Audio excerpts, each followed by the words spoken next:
আমি রেডি। এতক্ষণে তোর আসা হলো? দেখ, তোর জন্য যদি আমার গার্লফ্রেন্ড রাগ করছে না, তোর যে কি অবস্থা করবে সেটা তুই দেখিস। এত প্যাক প্যাক করা লাগবে না। তোর না দেরি হয়ে যাচ্ছে, এখন এতগুলো কথা শোনাচ্ছিস কেন? তাড়াতাড়ি পা চালাই। কি করছিস? আমি চেঞ্জ করি না, আমার লাগবে না। শখ কত, তোর জন্য নিচ্ছি নাকি? এরও তো নিচ্ছি আমার গার্লফ্রেন্ডের জন্য। ওকে বললে এটা কেমন লাগবে সেটা দেখছি জাস্ট। তোর গার্লফ্রেন্ডের জন্য নিচ্ছিস, সেটা আবার আমাকে পরিয়ে দেখানো লাগে? শোন, এটা আমার গার্লফ্রেন্ড, আর ও খুব স্পেশাল, বুঝলি? আমার তো আচ্ছা বল না, এটা কেমন? সুন্দর। মিতুকে মানাবে? ভালো লাগবে। ওকে ভাই, এটা প্যাক করে দিন তো। মামা, এই ফুলটা দেন তো। না না, ওই ফুলটা ভালো লাগছে। তুই একটা কাজ কর, ওই যে রজনীগন্ধা ফুল সুন্দর। আরে না, ওই ফুল নিবো মানে এটা কোনো ফুল হলো নাকি? আজকে ওর জন্মদিন, আমি যাচ্ছি ওকে স্পেশাল অনেক সুন্দর সুন্দর ফুল দিই। আর তুই এইসব কি চয়েস করছিস? ওটা লাঠির মতো ফুল। তা তুই যদি আগে থেকে সব ডিসাইড করে রেখেছিস, তা আমাকে আনলি কেন? তো তোকে নিয়ে এসছি বলে কি তুই এইসব উল্টাপাল্টা চয়েস করবি নাকি? আচ্ছা ঠিক আছে, তোর পছন্দের ফুলের সাথে কিছু গোলাপ মিক্স করে দিই, কি বলিস? হ্যাঁ, এইটা ভালো বলছিস মামা, ফুলগুলো সাজিয়ে দিই। আরে কি ব্যাপার, তাড়াতাড়ি হাঁট না, তুই পায়ে ব্যথা নাকি? তাড়াতাড়ি হাঁটতে পারিস না? আমি তাড়াতাড়ি হাঁটতে পারবো না। প্লিজ তাড়াতাড়ি হাঁট না একটু। জানিস, আমি মিতুকে সকালবেলা বলেছি ওকে একটা চেন গিফট করবো, আর ফুল দিয়ে ওকে সারপ্রাইজ দেবো। ও যে কত খুশি হয়েছে, শি ইজ ভেরি হ্যাপি। মানে কি? কিসের মানে? তুই যে ওকে সারপ্রাইজ করবি সেটাও আগে থেকেই জানেন? তো জানবে না, ওর জন্য গিফট কিনেছি, ওকে সারপ্রাইজ দেবো, তো ও জানবে না তো কে জানবে? এর জন্যই না তোকে আমি গাধা বলি। এ খবরদার, খবরদার আমাকে গাধা বলবি না, আমার একটা ইজ্জত আছে। আরে গাধা, যাকে সারপ্রাইজ দিবি সে যদি আগে থেকে সব জানে, তাহলে সারপ্রাইজের মজাটা কই থাকলো? আসলেই তো এইভাবে তো ভেবে দেখি, তাহলে এখন কি করবো? ফোন করে মানা করে দিবি, বল আজকে তুই ওর সাথে দেখা করতে পারবি। না না না, কেন যাবো না? আজকের বার্থডে, আমাকে যেতেই হবে। আরে গাধা, তুই ওকে জাস্ট বলবি যে তুই যাবি না, কিন্তু হঠাৎ করে গিয়ে সারপ্রাইজ করবি। Good idea. তার আমি একদম ফোন করছি। হ্যালো। হ্যালো মিতু, হ্যাঁ বাবু বলো। আমি না একটা ঝামেলায় পড়ে গেছি, তোমাকে যে কিভাবে বলবো। সমস্যা? কি সমস্যা হয়েছে বলো। দেব, আমার না ইমার্জেন্সি ভাবে গ্রামের বাড়ি যেতে হচ্ছে। বাড়ি থেকে কাকা ফোন দিয়েছিল, তো আজকে আমরা না দেখা করতে পারবো না। আমি বাড়ি থেকে এসে আবার তোমার সঙ্গে দেখা করবো, কেমন? কিন্তু আমি যে তোমার জন্য রেস্টুরেন্টে এসে বসে আছি। I am so sorry. তুমি রেস্টুরেন্টে কিছুক্ষণ সময় কাটাও, তারপর কিছু খেয়ে দেন চলে যাও। আচ্ছা ঠিক আছে। চলে যাও, চল। আমি কই যাব? তোর কাজ আমি করে দিয়েছি, এবার তুই যা। এই নে চেনটা, তুই যা। চল না, তোমার বন্ধু না, চল না। হাঁটি হতে আরে পারবো কি না। দোস্ত চেনটা। পিয়াস জরুরি কাজে গ্রামের বাড়িতে গিয়েছে, ও আর আসবে না। আর পিয়াস তো ছিল আমার শুধুই টাইম পাস, আমি তো ভালোবাসি তোমাকে।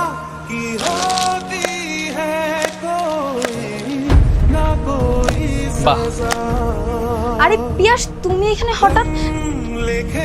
দেখো তুমি যেরকমটা ভাবতেছ। ওয়েট, তোমাকে আমি এত ভালোবেসেছি, এত বিশ্বাস করেছি, শেষ পর্যন্ত তুমি আমার সাথে এমন করতে পারলে? আরে আই এম সরি। बहुत आई गई यादें मगर इस बार तुम ही आना। কই তুই? কেন, কি হয়েছে সেটা বল। 3 দিন ধরে তুই ভার্সিটিতে আসিস না, ফোনটা অফ করে রেখেছিস, ঘটনা কি বলতো? তো ফোন বন্ধ থাকলে কল দিলে কিভাবে? মাত্র অন করেছি, সেই জন্য পেলাম। আচ্ছা বল, কই আছিস? আমি তোর কাছে আসবো। এই না না, তোকে আসতে হবে না, প্লিজ আমাকে একটু একা থাকতে দে। আমি কিন্তু একা থাকছি, ছেঁকা খেয়ে বেকা হওয়ার দিন এখন আর আছে রে। আমি রাখছি। আচ্ছা কি অবস্থা দোস্ত, একটা মেয়ে ছেঁকা দিয়ে চলে গেছে, এর জন্য মন খারাপ করে বসে থাকলে হবে? আমি আছি না, ভার্সিটিতে খুব সুন্দর সুন্দর কিছু ফ্রেশার এসেছে, আমি তোকে ম্যানেজ করে দেব। ভেবেছিলাম আমার বয়ফ্রেন্ড আমাকে ঠিক এভাবেই প্রপোজ করবে, কিন্তু না, সে আমার সামনে অন্য একটা মেয়েকে ঠিক এভাবেই প্রপোজ করেছিল। আরে তোমাকে বলেছিলাম না লামহা আজকে আসবে না।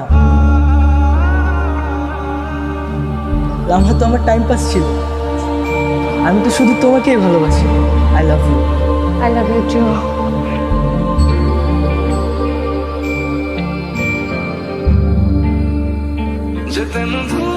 তোকে একটা সিরিয়াস কথা বললাম আর তুই এরকম গাধার মতো হাসিস কেন?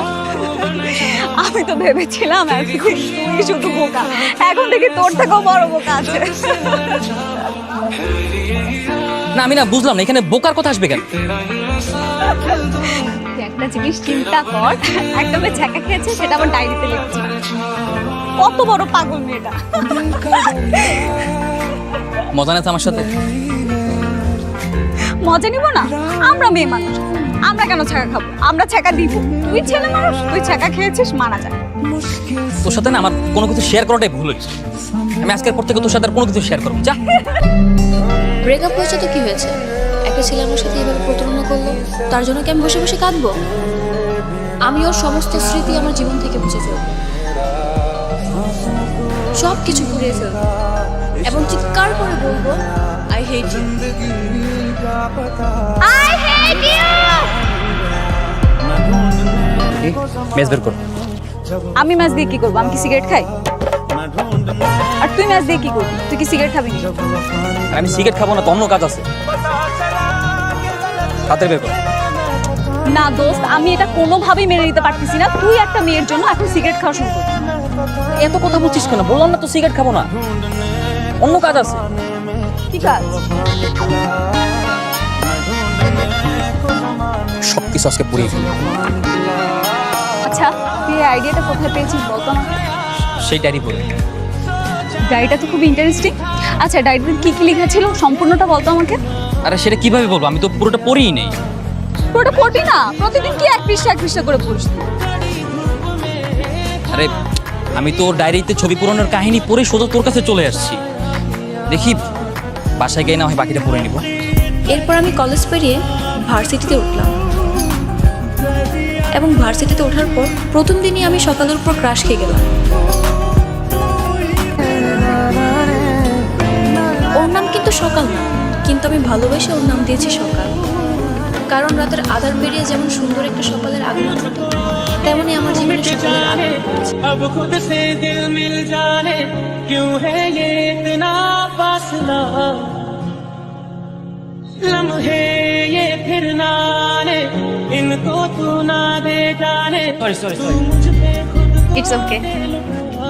Excuse me. জি বলুন।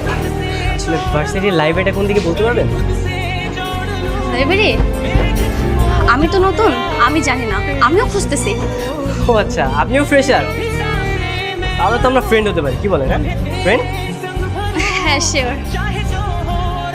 আচ্ছা চলুন তাহলে আমরা দুজন লাইব্রেরিটা খুঁজে বের করি। আচ্ছা, তোকে একটা কথা জিজ্ঞেস করি। হ্যাঁ বল। তুই কি আমাকে শুধু বন্ধুই মনে করিস?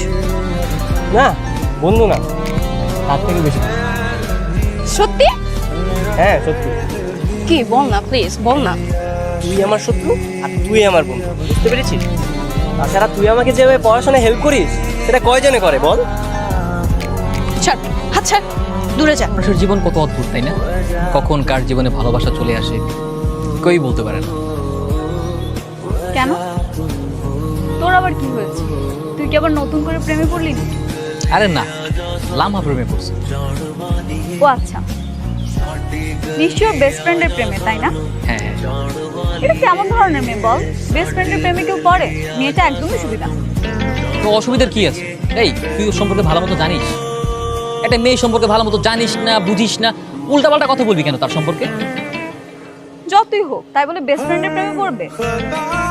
এটা কোন ধরনের মানুষ? এই তুই লামা সম্পর্কে একটা খারাপ কথা বলবি না। তুই জানিস লামা কত ভালো একটা। প্রতিদিন বহুবার বলতে গিয়েও আমি বলতে পারলাম যে আমি তোমাকে ভালোবাসি। কেন জানি সবসময় ভয় হতো যদি আমরা বন্ধুত্ব থেকে বিচ্ছিন্ন হয়ে যাই, কিন্তু এখন আমার মনে হচ্ছে আমার আর দেরি করা ঠিক হবে না।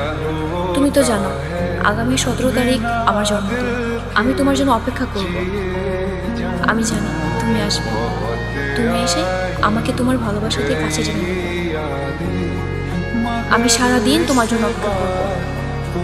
যদি তুমি না আসো তাহলে আর কোনোদিনও আমি তোমার সামনে যাব না। আমি আসলে খুবই লজ্জিত।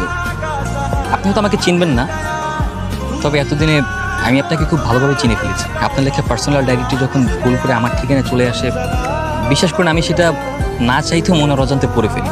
আমি সেটা ইচ্ছে করে পড়িনি।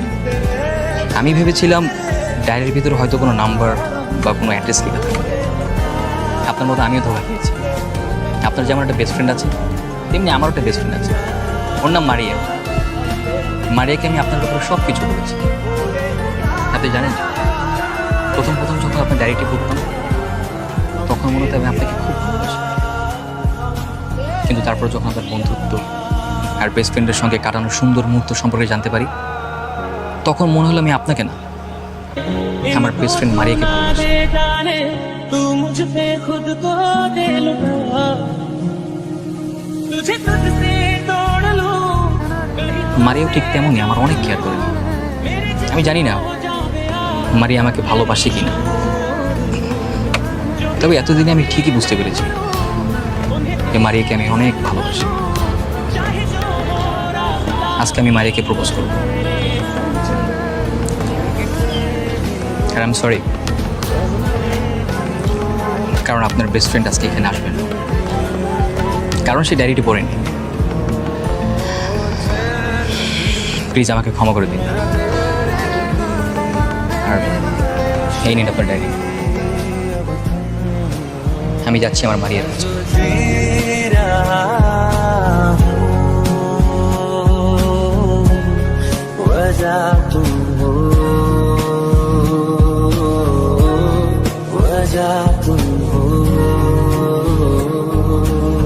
তুই এখানে কেন? ওই ডায়েরিটা আমারই। আমি তোকে আমার মনের কথাগুলো বলার জন্য ওই ডায়েরিটা দিয়েছি। তুই আমাকে এতটা ভালোবাসিস? আজকে থেকে না, শুরু থেকেই তোকে অনেক ভালোবাসি আমি। এতটা ভালোবাসিস আগে বলিসনি কেন? হ্যাঁ, কি করে বলবো বল? কখনো কি দেখেছিস মেয়েদেরকে মনের কথা বলতে? কিন্তু তাই বলে তুই ডায়েরি লিখবি? কোনোভাবেই তো তোকে আমার মনের কথাগুলো বলতে পারছিলাম না, তাই ডায়েরির মাধ্যমে প্রকাশ করেছি। দেখ, আমি কতটা বুদ্ধ। ডায়েরি পড়ার সময় একবার তোর কথা মনেই হয়নি, বারবার শুধু অন্য একটা মেয়ের কথা মনে হতো। ডায়েরিটার উপর ওই মেয়েটার ছবি ছিল বলে তুই সবসময় মেয়েটার কথাই ভাবতি। অথচ দেখ, এই সিম্পল ব্যাপারটা আমি ধরতে পারিনি।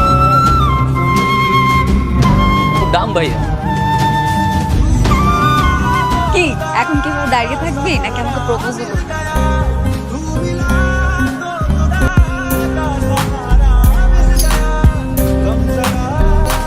তোকে আজকে অসম্ভব সুন্দর লাগছে, একদম পুরো পরীর মতো। কেন এর আগে কখনো সুন্দর লাগেনি? না, আগে তো সেভাবে লক্ষ্য করা হয়নি, সবসময় তো বন্ধুর নজরে দেখছি। এখন তো ভালোবাসার নজরে দেখছি, তাই অনেক বেশি সুন্দর লাগছে।